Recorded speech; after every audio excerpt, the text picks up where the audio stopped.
Hey everyone, welcome to a new devlog. It's been about a month since the last update, but trust me, I haven't been sitting still.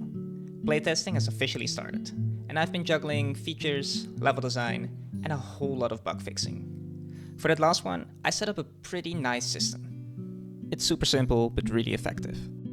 Testers can now click on a report bug button right inside the game, which takes them to a Google form. From there, their submissions get piped straight into our Discord via a webhook. As you can see, we've been getting a steady stream of reports, and honestly, I love it. It's weirdly satisfying to watch people break the game. When you've been working on a project for a long time, you tend to develop a tunnel vision. You stop noticing the weird edge cases or the unintentional mechanics. So, if you've submitted a bug report, thank you. It seriously helps. So, while Gil's been grinding an A-Sprite, cranking out our art assets, I went back to revisit our tiling system. Again. Like most developers, when we find ourselves doing a slow and tedious task, we'll make it our life's mission to automate said task.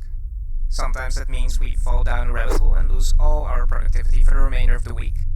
But we'll always agree that it was worth it in the end. I still wasn't happy with it, until I stumbled on a video by Adam that introduced me to Tiled, an external autotiling software. And wow, what a difference.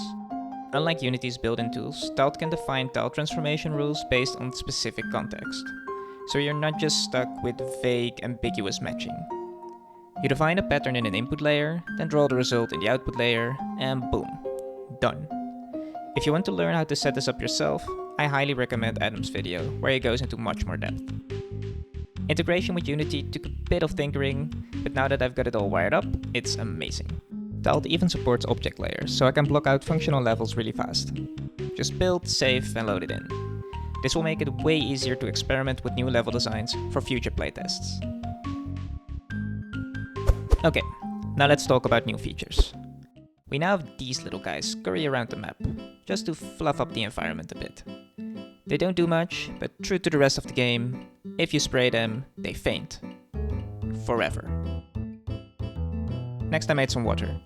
When the skunk jumps in, his fall slows down briefly, and then he drowns. Meet Gavin, your supportive little companion. One big piece of feedback from the playtesters was that we didn't do a great job at explaining the mechanics. We're tackling that in two ways: better level design and Gavin. His job is to act as an in-game tutorial guide. He'll point out important stuff, highlight interactive elements, and help steer players in the right direction without breaking immersion.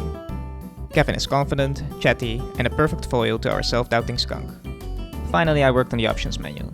Basic stuff like resolution settings and volume sliders, but I also added a neat accessibility feature. A delay slider for the music, perfect for Bluetooth players dealing with latency. Before I wrap up, here's a fun little clip of the Friendliest Skunk running on Steam Deck. I did not expect this to work right away since controller support isn't fully implemented yet, but turns out you can just pop up the Steam Deck's keyboard and brute force it. That said, proper controller support is on the to-do list, and I can confirm the game feels awesome as a handheld experience. Right now, our main focus is on getting the demo ready for Steam's Animal Fest this November. Top of the list, redesigning the levels and working out the story. And once that's done, we'll be calling on our playtesters again for another round of feedback.